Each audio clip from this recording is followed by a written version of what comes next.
বাবা মাকে তাদের পছন্দের জিনিসটা কিনে দেওয়ার মতো শান্তি মনে হয় দুনিয়ার আর কিছুতে নেই। এটা একটা সৌভাগ্যের বিষয়ও বটে। মাকে আগে পরে অনেক কিছুই সেধেছি যে আম্মু তোমাকে এইটা কিনে দেই, ওইটা কিনে দেই। সে তো কিছু নিতই না, উল্টো সে আমার জন্য নতুন নতুন জিনিসপত্র কিনে রেখে দিত, যাওয়ার সময় ব্যাগ ভরে দিয়ে দিত। আমি না চাইলেও জোর করে ব্যাগের ভিতর দিয়ে দিত যে এইটা তোর লাগবে। যাই হোক, আম্মুর জন্য জিনিসটা কেনার জন্য বের হয়ে পড়েছি আমি, সাথিয়াপু আর আয়ান। আজকে আম্মু বাসায় নাই, আব্বু আর আম্মু দুজনে গ্রামে গিয়ে আমরা তিনজনে এখন মার্কেটে যাচ্ছি। আয়ান তো খুবই খুশি, একটার ভেতর থেকে আরেকটা দেখতে পাচ্ছি। আমরা আজকে চলে আসছি ডাকবাংলা ক্রোকারিজের মার্কেটে। আর এখান থেকে হচ্ছে মূলত একটা ফ্রাই প্যান নিব। আম্মুর একটা ফ্রাই প্যান আছে, বাট ওটা ইউজ করতে করতে একদমই নষ্ট হয়ে গিয়েছে। তো আম্মু আমাকে বলতেছিল যে আমাকে একটা ফ্রাই প্যান কিনে দিস।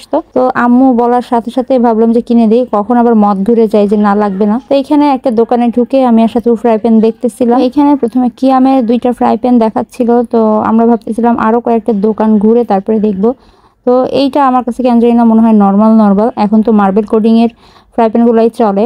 দেন আমরা লাকি এন্টারপ্রাইজে চলে আসলাম। এটা আবার সাথে একটু পরিচিত আছে। তো এখান থেকে বেশ কয়েকটা দোকান ঘুরছিও। ফাইনালি আমাদের এই ফ্রাই প্যানটা পছন্দ হলো মার্বেল কোডিং এর। তো এটাই হচ্ছে নিব, ফাইনাল হলো। আঙ্কেলটা আমাদের ফ্রাই প্যানটা সেট করে দিচ্ছিল আর প্যাকিং করে দিচ্ছিল, আর এদিকে সাথী আপু আমার ভিডিও করতেছিল, আমি সাথী আপুকে ভিডিও করতেছিলাম। এই ক্রোকারিজের মার্কেটে সবকিছুই পাওয়া যায়, মাথা নষ্ট হয়ে যায়। যেটা আছে মনে হয় ওটাও কিনে নিয়ে যায়, এরকম একটা অবস্থা। এই যে প্রেস্টিজের এটাই নিলাম, কিয়ামের ব্র্যান্ড থেকে আমার কাছে কেন জানি না প্রেস্টিজের ব্র্যান্ডটা বেশি ভালো লাগে। আমার বাসায় যে সেটটা আছে ননস্টিকের, সেটাও প্রেস্টিজেরই।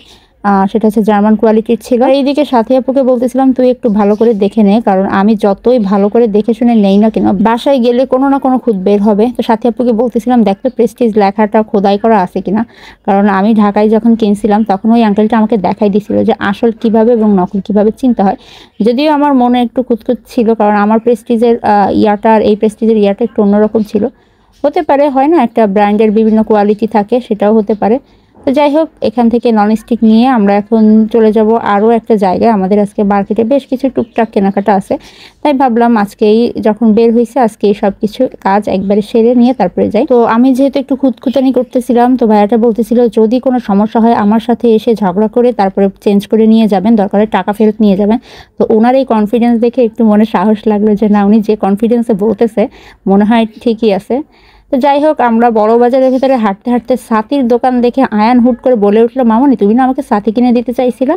তো যাই হোক, ও অনেকদিন ধরেই আমার কাছে ছাতিটা চাচ্ছিল। তো ভাবলাম যে সামনে যখন পড়েই গেছে তোকে একটা ছাতি কিনে দিলাম, মিকি মাউস ছাতি। ও পেয়ে তো অনেক হ্যাপি। এই যখন ঢাকায় গিয়েছিল কয়দিন আগে আম্মুর অসুস্থতার পরে, তো তখন থেকে মূলত ছাতিটা কেনার জন্য আকুপাকু করতেছিল। তো আজকে যেহেতু ফাইনালি ও ছিল, ছাতিও ছিল, আর খুলনায় একটু ভালো কোয়ালিটিরটাই পেলাম, তাই ভাবলাম ওকে কিনে দিই একটা।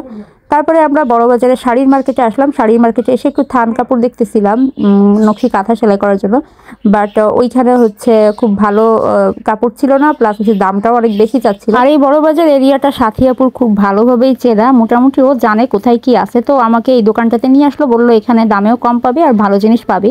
তো সত্যি সত্যি দামেও কম পাইছি, ভালো জিনিসও পাইছি। আর এই দেখো বাচ্চাদের কি সুন্দর সুন্দর শাড়ি, আমার একটা মেয়ে থাকলে আমি নিশ্চয়ই এখান থেকে শাড়ি কিনে নিয়ে যেতাম। সুতি থান কাপড় আমি দুইটা নিয়েছি, একটা লাল কালার আর একটা মাস্টার্ড ইয়েলো কালার, আনার্সের এই দোকানটা থেকে। এই শাড়িগুলোই ওই মার্কেটে চাচ্ছিল 480 করে, বাট এইখানে একদম 280 করে। তো দেখেন কতটা দামের ডিফারেন্স একটু ভেতরে ঢুকলেই। তো আমরা তোলাপট্টি থেকে আরেকটু ভেতরে ঢুকলাম। এখানে সাথী আপু ওয়ার্ড্রপের জন্য একটা ক্লোথ দেখতেছিল, যে ওয়ার্ড্রপের উপরে এই ক্লোথগুলো রাখার জন্য। তো এখানে সুন্দর সুন্দর ক্লোথগুলো ছিল। তো সাথী আপু দেখে গেল, বললো যে আজকে নিব না, অন্য একদিন নিয়ে যাব। তো এখানে ডেকোরেশনের জন্য অনেক সুন্দর সুন্দর জিনিসপত্র ছিল। বড় বাজারের কাজ শেষ করে আমরা আস্তে আস্তে হাঁটতে হাঁটতে চলে আসলাম খুলনা শপিং কমপ্লেক্সের সামনে। আর এখানে সাথী আপুর আগের যে ফোনটা ছিল ওটা নষ্ট হয়ে গেছিল, ওটা ঠিক করার জন্যই আসছিল। তো সাথী আপুর ফোন ঠিক করার পরে আমরা চলে আসলাম ফুচকা খাইতে। আর আজকের ফুচকাটা কিন্তু আয়ান আমাদেরকে খাওয়াইছে, কারণ ও অনেক টাকার মালিক। ওর নানা ভাই যাওয়ার সময় ওকে 100 টাকা দিয়ে গেছিল, প্লাস কয়দিন আগে ঈদ গেছে, ও বেশ ভালোই সালামি পাইছে। তো বললাম যে আজকে আয়ান বাবা আমাদেরকে ফুচকা খাওয়াবে, তো সাথে সাথে রাজি হয়ে গেল। আমাদেরকে 2 প্লেট ফুচকা খাওয়াইছে, মাশাআল্লাহ। আর খুলনার ফুচকা মানেই তো বেশ। শপিং কমপ্লেক্সের সামনের এই ফুচকাটাও অনেক বেশি মজা ছিল। তো যেহেতু আমরা একটা নিছিলাম, একটা খাওয়ার পর মনে হলো যে না, আরেক প্লেট না খেলে মন ভরবে না। যাই হোক, টুকটাক শপিং আমাদের শেষ। আজকের মতো এই পর্যন্তই। সবাই ভালো থাকবেন, আল্লাহ হাফেজ।